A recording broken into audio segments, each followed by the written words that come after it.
What is your view on the nature of consciousness? Is it something fundamental in the universe? Is it something fundamental to human beings? Or is it purely something that is derived from the physical world? Well, if you're a thoroughgoing materialist, I'm not a materialist, but if you are, and you say that the material stuff or the material activity of the brain can be conscious, you still got to explain how matter can be conscious. I think that the conventional view that the whole of nature is totally unconscious, that somehow when brains reach a certain size, a kind of light bulb of consciousness goes on, and it doesn't do anything anyway, even when it's gone on. I personally find that a fantastical point of view, very unconvincing, and even materialists don't seem to believe it very thoroughly once they leave their laboratories. It's very difficult to lead life as a thoroughgoing materialist. That you are nothing but the activity of your brain, and that's all caused by physical causes. You don't really have any free will, just an illusion of it. Our whole legal system is based on the assumption people do have free will. I think it's a bizarre philosophy, and although it's common within neurophysiology labs, it's very hard to defend in philosophical terms, in my opinion.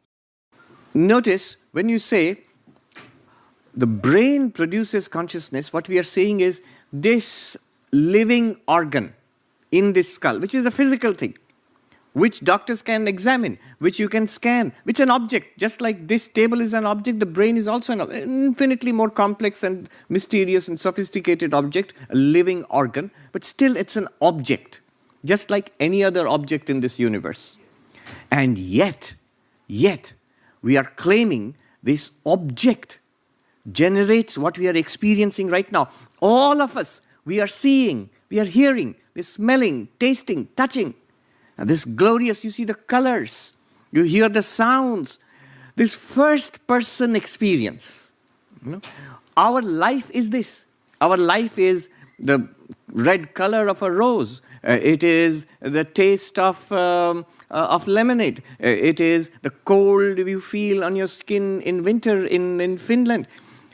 All of these diverse conscious experiences, first-person experiences, this is what we call life.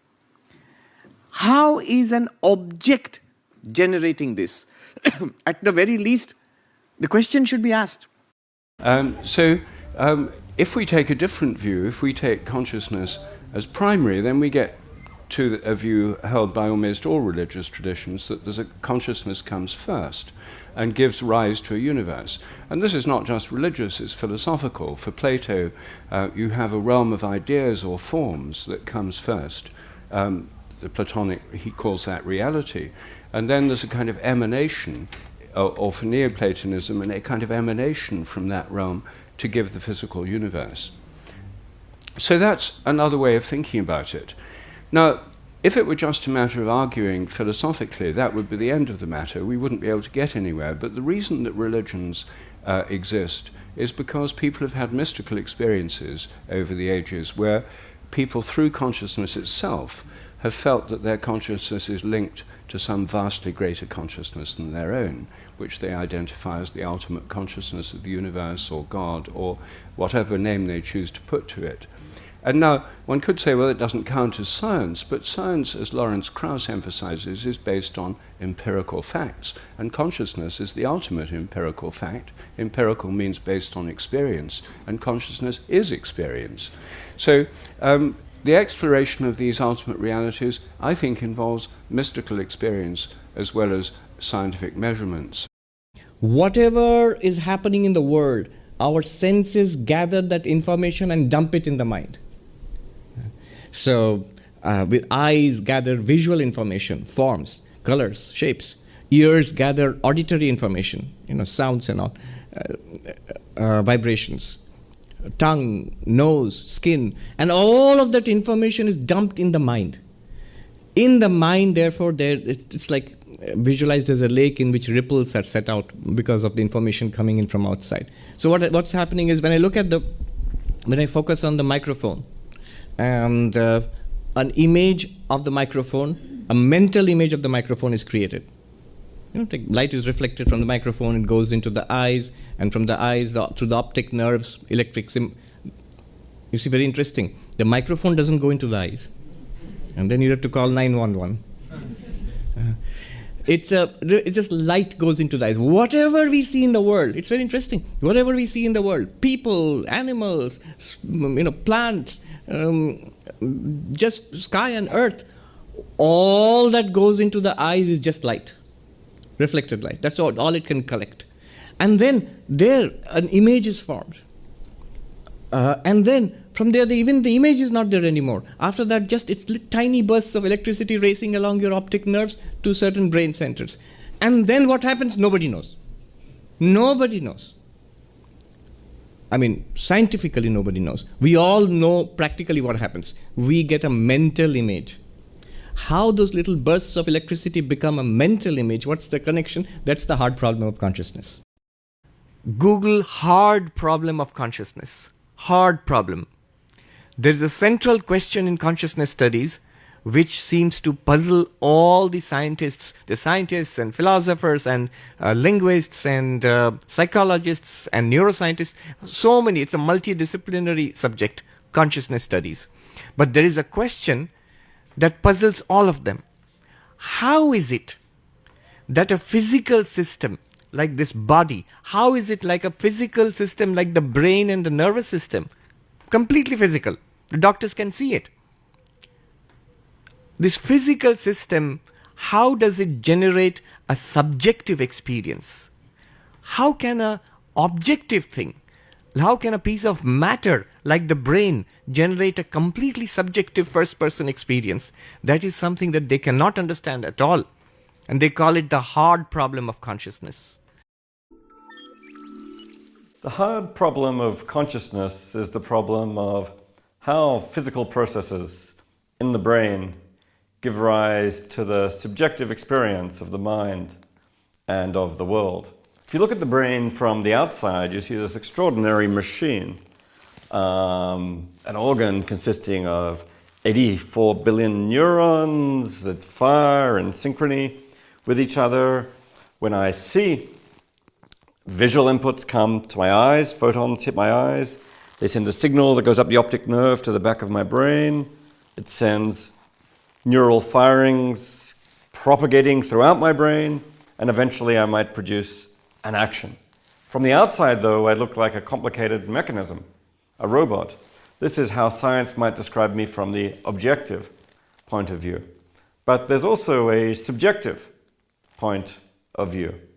There's what it feels like for the agent who is seeing the scene. When I see you, I see colors, I see shapes, I have an experience from a first-person point of view. There's something it's like to be me.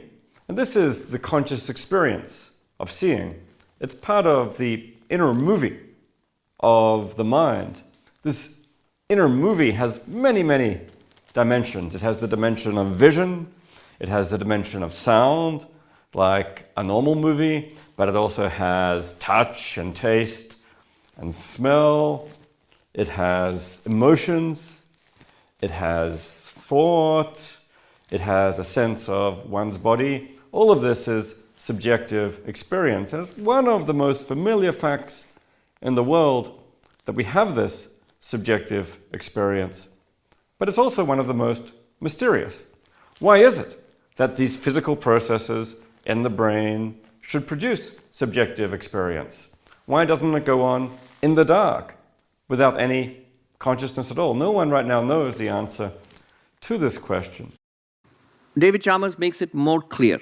He says, when you say something is producing something, you can examine every step of the way. Suppose a car factory. You go to a car factory and you see materials coming in, parts coming from different places, and they're being assembled, and at the end, a car comes out. And you can see at every step what's happening, how they're getting assembled, every step until the final product is produced. You can see it all. Whereas, when we observe the brain, and especially nowadays we can observe it very minutely, what we observe is a living organ. You observe more closely, you can find masses of tiny electrical activity, in neuronal activity. That's the last thing that can be observed. How from those masses of tiny electrical activity, how do you get color? How do you get sound? How do you get music? How do you get art? How do you get pain and pleasure? Thousands of different, millions of different subjective experiences. How do you get from bursts of electricity? You are seeing a variety of colors here. Now, corresponding to that, scientists can show that some kind of electrical activity is going on in your brain. But the connection between that electrical activity and this experience which we are having now, what's the connection? Why is this? This is called the explanatory gap. The explanatory gap. One thing we're finding as the science of consciousness and the sciences of the mind develop is just there's this gap between all of our theories of the brain and subjective experience and consciousness. No matter how sophisticated our theories get of how the neurons in the brain, how any physical processes interconnect, that still doesn't give us an explanation of consciousness. You could know all there is to know about the physical processes in the world, and that still wouldn't tell you what it feels like to be me, to be you, to see red, to fall in love. And now there are multiple responses to this. Many theories of consciousness studies are, what is consciousness? They're floating around. Robert Lawrence Kuhn, some of you may have seen on YouTube this wonderful series called Closer to Truth. Closer to Truth. So this gentleman has been interviewing scientists, philosophers, theologians for many years now on the big questions of life, including consciousness. And he has recently written an article called The Landscape of Consciousness. It's publicly available. You can look it up. It's encyclopedic, where he has put in all the theories of consciousness which are floating around now. And he has classified it into 10 categories. 10 categories of theories of consciousness. Not 10 theories of consciousness, 10 categories of theories of consciousness. So much diverse thinking is there on consciousness. The same question, how a physical thing like the brain, like this, a physical thing, like this, how can it produce conscious experience which we are all having now? Almost every science student will learn that we have heat sensors that are part of our nervous system. They become activated. They send neural impulses up from the sensor along the nerves into the brain, and therefore we feel or perceive that heat. You're saying that doesn't really explain it. Well, I think that you can tell a nice scientific story about what happens when the stuff in the environment hits the heat sensors. It sends a story up the optic nerve, and something happens in the brain, and some neurons wiggle up there, and so on. And then you said, the last step, and therefore we feel it. Now that's the interesting step. How does that happen? How do those neurons firing and wiggling away inside the brain suddenly give rise to this subjective experience of hotness, the feeling of heat? Nothing in the scientific story, it seems, tells you why that has to happen. How does the water of the brain turn into the wine of consciousness? There's a strong correlation between brain activity and our conscious experience. That's why scientists think that brain is producing consciousness. How would you respond to the strong correlation between brain activity and our conscious experience? Most Western scientists assume that consciousness is produced in some way by the brain. There is, of course, a lot of evidence for that position. There is common sense evidence from our everyday lives. When you drink too much alcohol, or when you get knocked hard on your head, you don't think very clearly. We also have more sophisticated evidence from science of the link between the brain and consciousness. We can measure electrical activity in the brain during certain kinds of mental tasks and identify correlations between different areas of the brain and different activities. We can stimulate parts of the brain and record what experiences result. And we can remove parts of the brain and observe the effects on behavior. All of this evidence suggests that the brain is indeed involved in thinking, perception, and memory. But it does not necessarily suggest that the brain causes those thoughts, perceptions, and memories. As you are listening to me speak, there is electrical activity in the temporal lobe of your brain in an area called Brodmann's area. But does that electrical activity in your brain suggest that your temporal lobe is producing the sound of my voice? Not at all. All of the studies showing brain areas associated with different mental functions show only correlations, not causation. They are entirely consistent with the idea that thoughts, perceptions, and memories could take place in a consciousness somewhere separate from the brain, but are then received and processed by specific areas in the brain. It's much like a telephone or a radio or a television. The signal, the message, is created somewhere else, but your cell phone is necessary to receive and process the message. If we were to measure the electrical activity inside your cell phone, or electrically excite certain parts of it, or remove certain vital parts of your cell phone, we could show that certain parts of the phone were involved in your hearing the phone message. But we would not be proving that the message originated within your cell phone, any more than we can prove that our thoughts originate within our brains. Although materialism is sort of what's taken for granted in the field, meaning that we can take all the pieces and parts of the brain and put them together in this vast, complicated network and get consciousness, it might mean materialism is wrong. We don't actually know for certain. Now, the reason neuroscientists generally subscribe to materialism, and the reason we go into lab every day and act as though it's true, is because we have a million examples where if you damage the brain, that changes the person, it changes their conscious state, right? So there's this irrevocable relationship between the biology and conscious state. But that doesn't actually mean materialism has to be true. There are alternative theories that could be the case. So I'm not saying I subscribe to these theories, but let me just say agnostically that it is perfectly possible. Let me just give one example. Imagine, and I wrote about this in my book Incognito, imagine that the brain were like a radio receiver, and if you damage the radio, that changes your conscious state, right? I'm not saying that is true, but it's exactly as consistent with the data in modern neuroscience as the materialist position. So a philosopher in New York put this argument to me. Said, yeah, but that the brain is producing consciousness. It is true that we cannot demonstrate exactly how the electrical impulses in the brain are producing consciousness. However, give us time. We will be able to demonstrate in 40 or 50 years. This is called promissory materialism. I promise to demonstrate how it's a school of it's actually a serious contention. And then he actually gave me this argument. He said that, look, at one time, 100 years back, people thought life is a mystery. And now we are able to explain life down to the molecular level. It's a good enough explanation. So in time, in 40, 50 years, we'll be able to explain consciousness to your satisfaction. But we need 40, 50 years. 25 years ago, something interesting happened. One of the leading neuroscientists, Christoph Koch, he was the chief scientist of the Paul Allen Brain Institute, and he had a materialistic view of what consciousness is, although he has changed his view somewhat in the last several years. He and David Chalmers, who came up with the phrase hard problem of consciousness, they had a debate and a bet, a challenge. Christoph Koch said to David Chalmers that the way neuroscience is advancing, the way brain science is advancing, within 25 years we'll be able to explain consciousness in terms of brain processes. Within 25 years. And David Chalmers used this argument that you cannot explain something that is this pure subject in terms of objective processes. You will not be able to do that. So let's have a bet. They bet. I think a case of champagne or something like that, they bet. And then they forgot about it.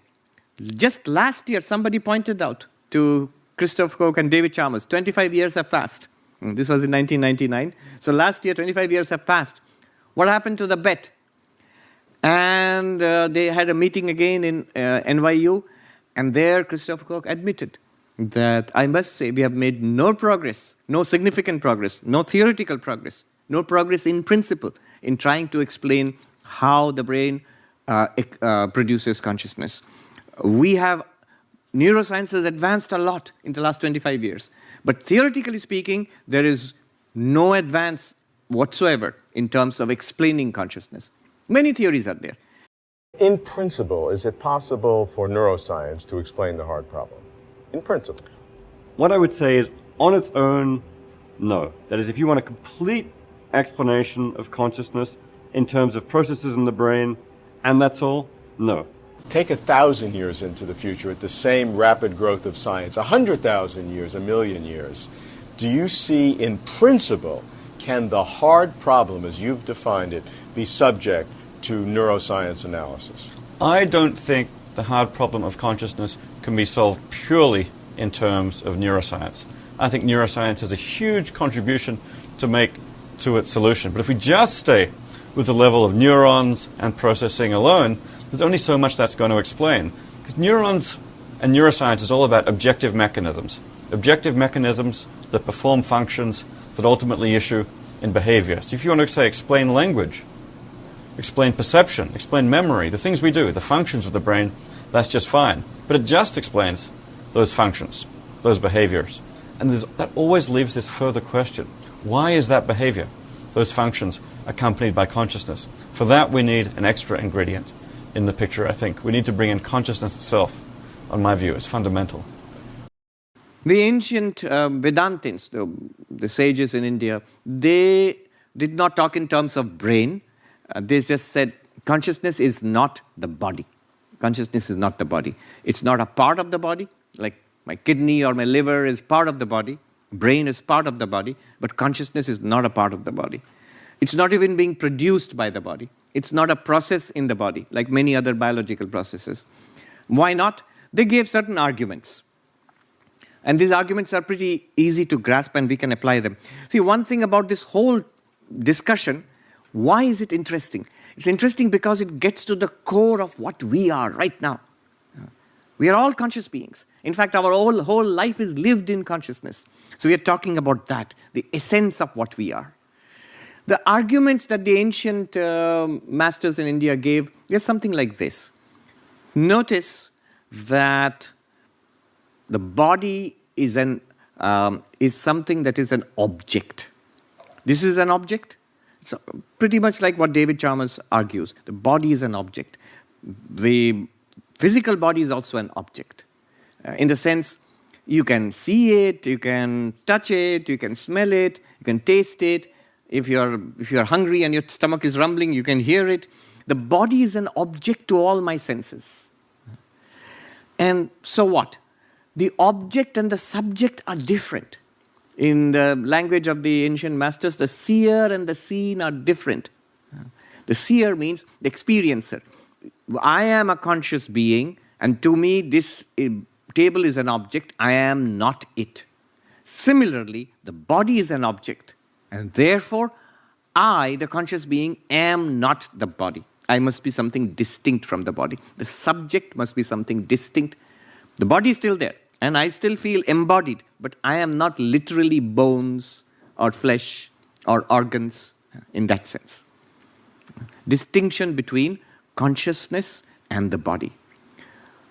Another powerful, I think, to my mind, I like this argument. It's a subtle argument. It's a variation on the first argument. Seer and seen, subject and object. I am aware. I am conscious. Nobody doubts that. And I'm conscious of the body. The body is not conscious of me. It's a strange way of thinking. This hand is not conscious of this hand. But I am conscious of both. This hand does not say to this, hello, we meet again. No. It is not aware of itself. It is not aware of this or anything else. But I am aware of this hand, and I'm aware of this hand, and I'm aware of myself. So, I am conscious, I am an aware entity, and the body is not an aware entity. It's not aware of itself, it's not aware of anything else, it's not aware of me. But I am aware of it, and I'm aware of everything else, I'm aware of myself. So this argument, it's a subtle argument. I hope you see the flavor of this argument. That this awareness and the not aware, in Sanskrit, chit jada, sentient, insentient, they cannot be the same thing. There's a tremendous difference between the two. You see, we think that the body is something that is aware of other things. It's only because consciousness percolating through the mind and the nervous system flowing through the body, we feel that this body is conscious. Consciousness shines upon the mind, mind becomes filled with consciousness. So we feel a mind full of awareness. And the mind being connected to the body also feels conscious. And therefore we see, here I am. And we make a mistake by thinking, I am a body with consciousness. The book tells us, you are consciousness aware of a body. You are consciousness using a body. You are consciousness channeling yourself through a body. You are not a body with consciousness. You can even say you are consciousness in which a body is appearing and acting and feeling and knowing. And the challenge is to see it as a fact, not as a claim. Vedānta says what it is saying now is actually truer to our experience than what we normally talk, the tale we tell ourselves. That I am a body with consciousness is not as true as saying, as far as our experience goes, I am consciousness in which a body appears. Think about it. Throughout our day, right now, here is this body. The moment I go to sleep, the body disappears from my awareness. The body is in the bed, I am not aware of it. I am aware of a dream world in which I have a dream body and I do dream things in the dream world. What continues? Consciousness. You are aware. The awareness continues from the waking state into the sleep state into the dream state. The body is left behind from your awareness. So, it is more logical to say from your own point of view that your body drifts in and out of your awareness. Rather than, I am a body in which consciousness comes and goes. Our experience is telling us that. But we take a material point of view and say, I am a body which is sometimes conscious and sometimes sleeping. That's the tale we tell ourselves. It's looking at it from outside of ourselves. It's a mistake. And there is a saying, Pramadam vai mrityum aham bravimi. I say that mistake, error is death. Forgetfulness is death. Forgetfulness of our real nature is death. Pramadam vai mrityu. Pramada means error, a spiritual error. We make the fatal mistake of forgetting our true selves and connecting ourselves, identifying ourselves with this changing body. This body will die.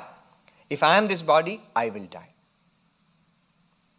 If I am the consciousness in which the body appears and goes, then I am the consciousness which will also witness the death of this body. If I am the witness of the death of this body, the body will die.